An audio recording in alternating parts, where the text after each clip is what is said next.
ये कहानी खूबसूरत सी जंगल की है जहाँ कई सारा पक्षी अपना जीवन बसर कर रहे थे। उसी जंगल में टुनटुनी नाम की एक गरीब चिड़िया जो कि अपनी बूढ़ी माँ टोनी चिड़िया के साथ रहती थी। एक दिन टुनटुनी चिड़िया अपनी माँ के लिए दवाई लेने जंगल के बंटी कबूतर के पास आती है। वहाँ जंगल के दो छिछोरे पक्षी बाज और कौवा भी था। भाई, मेरी माँ की दवाइयाँ खत्म हो गई है। क्या मुझे उधार दवाइयाँ दे सकते हैं? मैं आपके थोड़ी दिनों में ही पैसे दे दूंगी। क्षमा करना चिड़िया बहन, मैं इस दुकान से किसी को उधार नहीं देती हूँ। अगर आपके पास पैसे हैं तो बोलिए, वरना जाइए यहाँ से। भाई, कुछ गरीब का सहायता कीजिए। थोड़ा तो मुझ पे विश्वास रखिए। मेरी माँ की तबीयत बहुत ज्यादा खराब है। उन्हें दवाइयों की सख्त जरूरत है। एक बार कहा ना चिड़िया बहन, पैसे है तो बोलिए, वरना जाइए आप यहाँ से। जैसे यहाँ हजारों पक्षी आते हैं ऐसे ही सबको उधार देता रहूँगा तो मेरा दुकान क्या रहेगा। फिर चिड़िया वहाँ से निराश होकर चली जाती है। तभी कालू कौवा और बाज ये सब देख रहे होते हैं। बाज भाई, चलो अपना काम शुरू करते हैं। कालू कौवा और बाज मिलकर जहरीली दवाइयाँ लेती है और टुनटुनी चिड़िया के पास जाते हैं। टुनटुनी चिड़िया अभी रास्ते से ही उड़ते चली जा रही थी। रुकिए रुकिए चिड़िया बहन। आप दोनों कौन हैं? चिड़िया बहन, जब आपने अपनी माँ के लिए बंटी कबूतर के पास दवाइयाँ लेने गई थी तब हम दोनों वहीं खड़े थे। ये लीजिए आपकी माँ के लिए दवाइयाँ। ये दवाइयाँ हम दोनों ने अपने पैसे से ली है और आपको इस दवाई के कोई पैसे नहीं देने होंगे। ये हमारी ओर से तुम्हारी माँ के लिए है। आपका बहुत बहुत धन्यवाद पक्षियों। आपने मुझ गरीब को बहुत सहायता की है। टुनटुनी चिड़िया भावनाओं में बहकर दवाइयाँ बिना देखे ही दवाइयों को लेकर अपने घोंसले में चली जाती है और आते ही अपनी माँ को वो जहरीली दवाई खिला देती है। दवाई खाने के बाद ही टूनी चिड़िया की मृत्यु हो जाती है। तभी कालू कौवा और बाज जंगल के कुछ पक्षियों को बाहर लेकर आती है और टुनटुनी चिड़िया के बारे में सारी पक्षियों को गलत कहानी बनाकर भड़का देती है। हाँ पक्षियों, हम दोनों ने खुद अपनी आंखों से देखा है। इस टुनटुनी चिड़िया ने उस बंटी कबूतर के दुकान से जहरीली दवाइयाँ ली और अपनी माँ को जहरीली दवाई खिला दी ताकि इसकी माँ इस दुनिया से चली जाए। अपनी माँ की बीमारी से तंग आकर इस टुनटुनी चिड़िया ने अपनी ही माँ की जान ले ली। ये सब झूठ है पक्षियों। ऐसे चिड़िया इस जंगल में रहना बेहद खतरनाक है। ये अपनी माँ की जान ले सकती है तो और किसी को भी नुकसान पहुंचा सकती है। मैं तो कहता हूँ इस चिड़िया को मार मार कर इस जंगल से भगा देते हैं। सारी पक्षी इस बात सुनकर टुनटुनी चिड़िया को मारने लगती है। टुनटुनी चिड़िया सारी पक्षियों को समझाने की बहुत कोशिश करती है, लेकिन उसकी बात पे कोई भी पक्षी यकीन नहीं करता और उसे सभी पक्षी मारने लगते हैं। तभी अपनी जान बचाते हुए टुनटुनी चिड़िया तेजी से उड़ते हुए जाती है और एक आम के पेड़ पर जाकर छुप जाती है।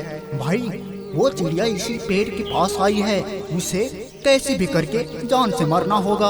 अगर हमारी सच्चाई किसी को बता दी तो हमारे लेने के देने पर जाएंगे। कालू, तू बात तो सही कह रहा है, पर वो चिड़िया कहाँ गायब हो गई?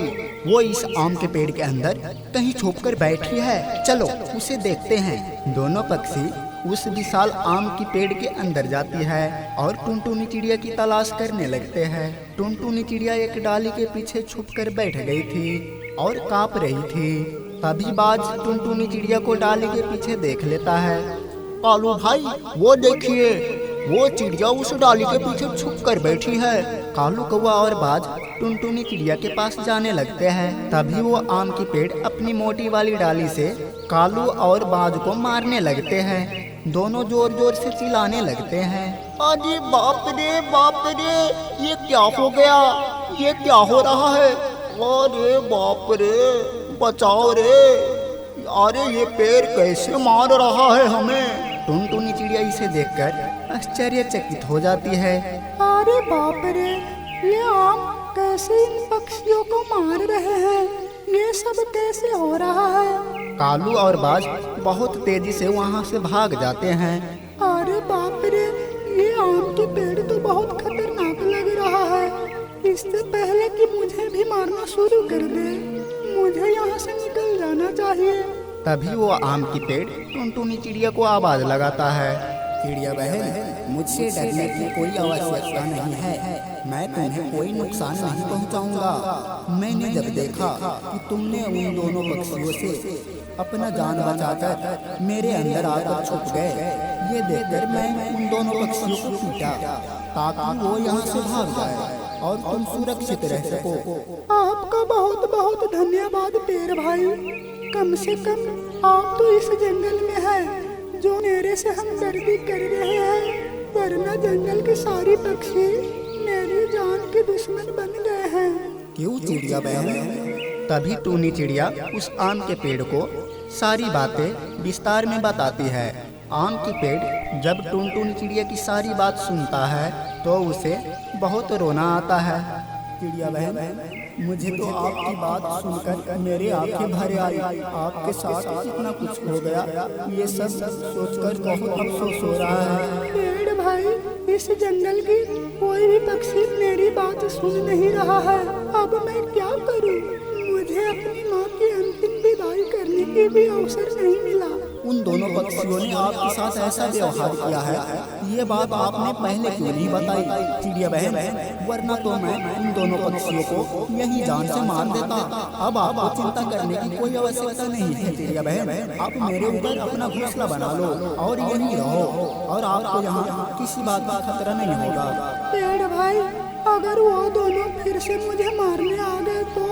चिड़िया बहन, मैं आपकी दोस्त हूँ। अब मैं उन दोनों पक्षियों को ऐसा मजा सिखाऊंगी कि वो दोनों अपने आप को पहचान ही नहीं पाएगी। अब आप यहाँ आराम से रहो। आम की पेड़ अपनी डाली पर तुरंत एक बड़ा सा घोंसला बना देता है। उसके बाद टुनटुनी चिड़िया उस आम के पेड़ के ऊपर उस घोंसले में रहने लगती है और उसी आम के पेड़ के आम खाकर जिंदगी खुशी खुशी गुजार लेती है। और ये सुंदर सी कहानी यहीं पर समाप्त हो जाती है। ये कहानी से हमें ये सीख मिलता है कि हमें लाइफ में कभी भी हार नहीं माननी चाहिए।